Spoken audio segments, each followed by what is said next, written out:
মৰমৰ ছাত্ৰ-ছাত্ৰীসকল আজি মই তোমালোকৰ মাজত এনে এটা কোৰ্স সম্পৰ্কে আলোচনা কৰিম যিটো কোৰ্স বা ডিগ্ৰী বা ডিপ্লোমা অবিহনে তোমালোকে শিক্ষকতা চাকৰিৰ কাৰণে আবেদন কৰিব নোৱাৰিবা অৰ্থাৎ তোমালোকৰ যদি কোনোবা শিক্ষকতা চাকৰিৰ কাৰণে মন মেলিছা তেনেহলে তোমালোকে প্ৰথমতে বিএড বা ডিএলএড ডিগ্ৰী লোৱাটো খুবেই প্ৰয়োজনীয় আজিৰ এই ভিডিঅ'টোৰ যোগেদি মই 2 ইয়াৰ ডিপ্লোমা ইন এলিমেণ্টাৰী এডুকেশ্যন বা ডিএলএডৰ কোৰ্স সম্পৰ্কে কিছু কথা আলোচনা কৰাৰ বাবে চেষ্টা কৰিম ছাত্ৰ-ছাত্ৰীসকল তোমালোকে যদি ডিএলএডত নামভৰ্তি কৰিব বিচাৰিছা তেনেহলে প্ৰথমতে তোমালোকে এটা পৰীক্ষা দিব লাগিব সেই পৰীক্ষাটোৰ নাম হৈছে প্ৰি এন্ট্ৰি টেষ্ট এই পৰীক্ষা দিবলৈ হলে তোমালোকৰ কোৱালিফিকেশন কি হ'ব লাগিব বয়স কিমান হ'ব লাগিব কেনেকৈ এপ্লাই কৰিবা এপ্লিকেশন কৰাৰ ডেট কেতিয়াৰ পৰা আৰম্ভ হয় কেতিয়ালৈ চলি থাকিব এডমিট কাৰ্ডসমূহ ডাউনলোড কেতিয়াৰ পৰা কৰিব পাৰিবা পৰীক্ষা কোন দিনাখন অনুষ্ঠিত হ'ব আদি কথাসমূহ জনাবলৈ বাবে চেষ্টা কৰিম এই পৰীক্ষাত অৱতীৰ্ণ হ'বলৈ হলে প্ৰথমতে তোমালোক অসমৰ বাসিন্দা হ'ব লাগিব অসমৰ বাসিন্দা হলেহে এই পৰীক্ষা অৱতীৰ্ণ হ'ব পাৰিবা বা এপ্লিকেশন কৰিব পাৰিবা ছাত্ৰ-ছাত্ৰীসকল তোমালোক যদি এই পৰীক্ষা দিব বিচাৰিছা তেনেহলে তোমালোক এইচএস ফাইনেল এক্সামত অতি কমেও 50% নম্বৰ লৈ পাছ কৰা হ'ব লাগিব অৰ্থাৎ তোমালোকৰ এইচএস ফাইনেল এক্সামৰ যদি 50% কম নম্বৰ আছে বা 50% তলত পাইছা তেনেহলে কিন্তু তোমালোকে এই পৰীক্ষাত অৱতীৰ্ণ হ'ব নোৱাৰিবা আৰু তোমালোকৰ বয়স 2025 চনৰ 1 জুলাই মতে 18 বছৰ কম হ'ব নালাগিব আৰু 34 বছৰ বেছি হ'ব নালাগিব অৰ্থাৎ 18 বছৰতকৈ কম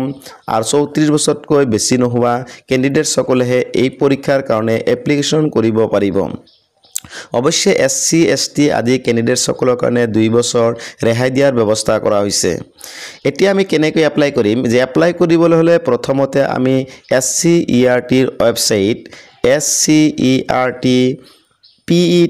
SCERTPET.co.in ত গৈ আমি এপ্লাই কৰিব লাগিব আৰু এপ্লিকেশন কৰাৰ সময়ত প্ৰতিজন ক্যান্ডিডেটে 600 টকাকৈ ফিজ বা মাচুল দিব লাগিব এই ফিজসমূহ অনলাইনৰ যোগেদি অৰ্থাৎ internet banking debit card credit card আদিৰ যোগেদি দিব পাৰিব এডমিট কাৰ্ডসমূহ ডাউনলোড কৰিব পাৰিবা ওয়েবসাইট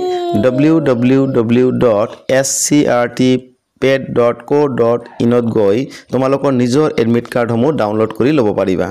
ছাত্ৰ-ছাত্ৰীসকল অনলাইন এপ্লিকেশন প্ৰচেছটো আৰম্ভ হ'ব মে মাহৰ 18 তাৰিখৰ পৰা আৰু এই প্ৰচেছটো চলি থাকিব জুন মাহৰ 5 তাৰিখলৈ অৰ্থাৎ মে মাহৰ 18 তাৰিখৰ পৰা অনলাইন এপ্লিকেশন আৰম্ভ হয় জুন মাহৰ 5 তাৰিখলৈ এই প্ৰচেছটো চলি থাকিব ইয়াৰ মাজত তোমালোকে অনলাইন এপ্লিকেশন সাবমিশন কৰিব লাগিব তোমালোকৰ এডমিট কাৰ্ডসমূহ ডাউনলোড কৰিব পাৰিবা জুলাই মাহৰ 5 তাৰিখৰ পৰা আৰু এই পৰীক্ষাটো অনুষ্ঠিত হ'ব জুলাই মাহৰ 13 তাৰিখত আৰু ফলাফল ঘোষণা কৰা হ'ব জুলাই মাহৰ 28 তাৰিখত অৰ্থাৎ ছাত্ৰ-ছাত্ৰীসকল তোমালোকৰ বাবে দৰকাৰী ডেটসমূহ হৈছে যে অনলাইন এপ্লিকেশন আৰম্ভ হ'ব মে মাহৰ 18 তাৰিখৰ পৰা আৰু এই অনলাইন প্ৰচেছটো চলি থাকিব জুন মাহৰ 5 তাৰিখলৈ এডমিট কাৰ্ডসমূহ জুলাই মাহৰ 5 তাৰিখৰ পৰা তোমালোক ডাউনলোড কৰি ল'ব পাৰিবা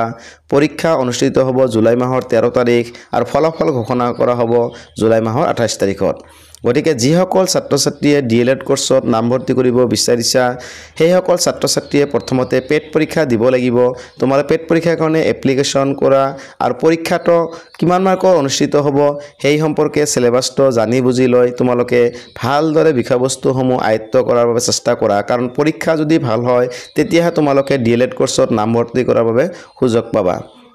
অন্যথায় তোমালোকে পেট পৰীক্ষা দিও তোমালোকে ডিএলএড কোৰ্সত নামভৰ্তি কাৰণে কিন্তু সুযোগ নাপাবা আশা কৰো আজিৰ এই ভিডিঅ'টোৰ পৰা তোমালোক অলপ হলেও উপকৃত হ'বা আজি ভিডিঅ'টো ইমানতে সামৰিছো